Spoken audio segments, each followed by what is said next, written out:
Hello mga kastariray! Yun na nga kakatapos lang ng ating part 1 para sa aking late Christmas decor vlog. Ayan. So, yung sa ating part 1 ay ang interior decoration ang ginawa natin. Ngayon naman mga kastariray ay ang ating part 2 para sa exterior decoration. Yun na nga kinagabihan mga kastariray. Ayan.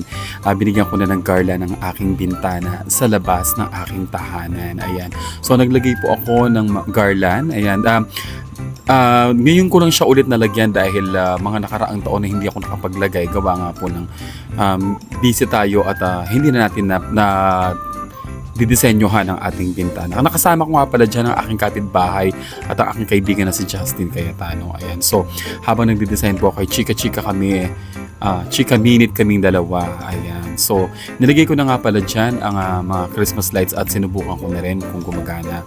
Ayan, di ba napakaganda ng red and warm yellow na ilaw, di ba nakakasosyal ang dating. Oh, di ba bongga? Ay nilagay na rin po ako ng mga Christmas balls na natira pa dun sa ating mga decorations. Ayan. So, tinapos ko din sa mga panahon na yan ang pagde-decorate ko sa aking exterior decoration. At nilagay ko na din yung star. Ayan, ang bituin. Ang star ng Pasko. At namumblema po ako dyan mga kastarilay doon sa word na Merry Christmas dahil wala po akong magamit na manipis na wire.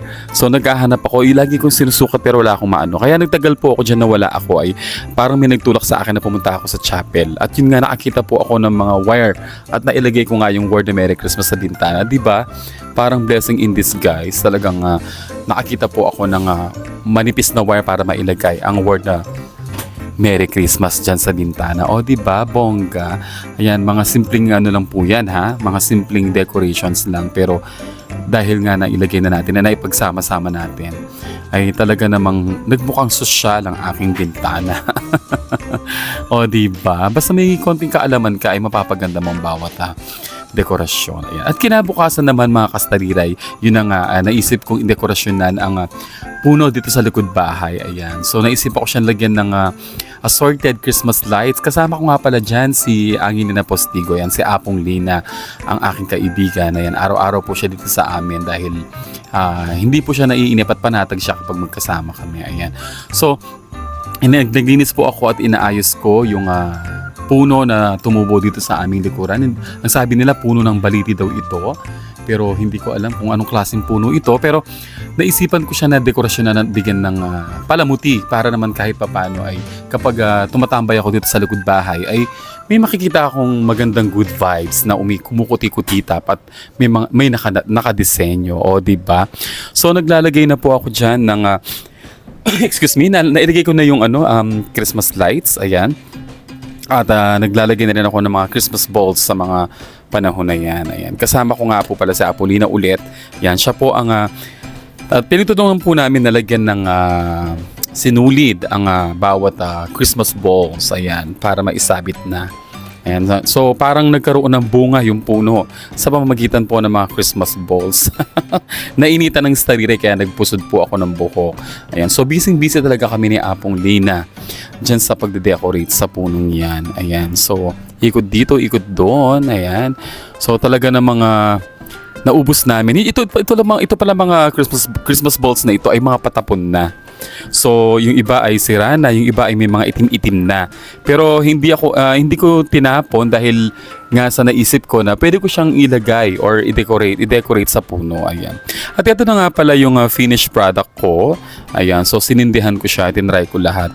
At video ko ng very light yung finished product ng ating decoration. Ayan. So, ayan po yung mga Christmas balls at the Christmas lights na medyo maliwanag pa kasi kaya hindi po natin siya nakikita. O, diba? At heto nga mga kastariray, balik tayo ulit sa aking bintana. O, diba? Merry Christmas! Napakaganda po ng star. At alam niyo po ba yung Merry Christmas na yun at yung star na yun ay siguro umabot na siya ng mga 4 years sa akin. Ayan, magmula nung binili ko siya until now. Diba? Napakatagal po. Basta ingatan lang po natin yung mga gamit natin, itabi natin ng maayos para sa mga susunod pang taon ay magamit pa natin at para makatipid din tayo. At eto nga po no, mga kastariray, yung kabuuan nung garland decoration na ginawa ko sa bintana. Yan. So, nakasindi na po lahat dyan. O, di ba? Ayan. So, binidyo ko po siya para makita nyo yung kabuuan niya. Yan po, ganun kalaki yung bintana ko sa labas. Ayan. O, di ba? Napakaganda at napakasosyal tingnan. Ayan. Sino mag-aakalang isa lang akong mahirap na Becky? Ayan, so yun na nga po mga kastariray, dahil sinipag tayo at may mga natira pang mga garland and balls at yung mga pandisenyo, nilagyan ko na rin po ng garland ng aking pintuan. Ayan, para naman kahit papano ay may decoration din ito, di ba? Ang galing, oh. Di ba mga kastariray? At syempre, heto nga mga kastariray, no, hindi ako mapakali. So, yung mga balls kasi na ginamit natin is mga luma na at patapon na. So, naisip ko ay bumili ako ng glitters. Ayan, at kinoted ko siya ng glitters para magkaroon sila ng colors. So, bumili ako ng red and green. As you can see, di ba, ang ganda ng kulay nila. Nagkaroon sila ng ibang itsura at lalo nagpaganda sa ating decoration. O, di ba? At ito na nga yung final look niya. Itong gabing ito ay binidyo na natin ang talagang itsura po ng ating decoration, exterior decoration dito sa likod bahay. O, di ba? Ang ganda-ganda. Thank you for watching mga kastariray. Sana po ay nag-enjoy kayo. At sana ay may napulot kayo at may natutunan kayo sa aking Christmas decoration vlog. Thank you for watching. Bye everyone. Advance Merry Christmas.